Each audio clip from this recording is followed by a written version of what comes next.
There are many humiliating processes in our lives, and these processes allow us just to understand a simple word which says humility. You have to understand humility.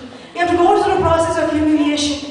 You have to go through the process of failures to understand what his patience is.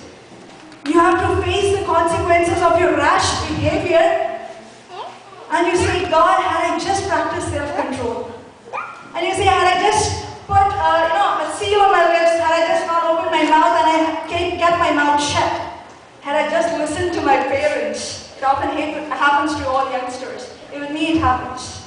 Had I just listened to my husband, had I just listened to my wife, it happens. But these are small situations in which really God really tests us. And God really wants to work. These are the small little things that God wants us to work in our lives. And God helps us to overcome these areas.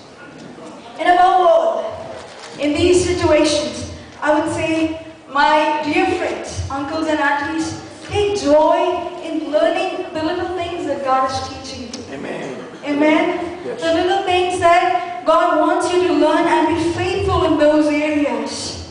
Hallelujah. He wants you to move to the next level of His gorgeous plan that God has for you. He wants you to move from glory to glory. He wants you into a character of God's own that is gentle, that is humble. To understand the meaning of humbleness. And when you stand over here, even God says, that is my servant. Even God is proud of you. And my young friends, when you decide upon to go for a new career, when you decide upon to start a new turning point in your life, when you see dreams, yes, I'll do this, and yes, I do that. Just take joy, take time to learn the small things that God is teaching you.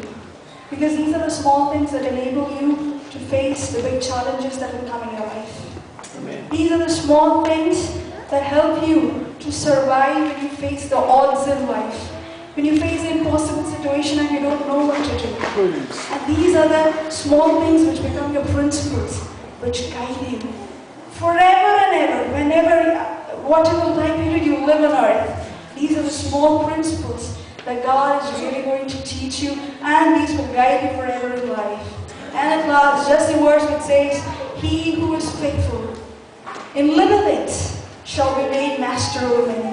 And I pray, youngsters, I pray for all believers, let's all be faithful in all the little things that God is teaching us, so that we can be made master over many. Let's all close our eyes and let's pray to God. Let's all close our eyes.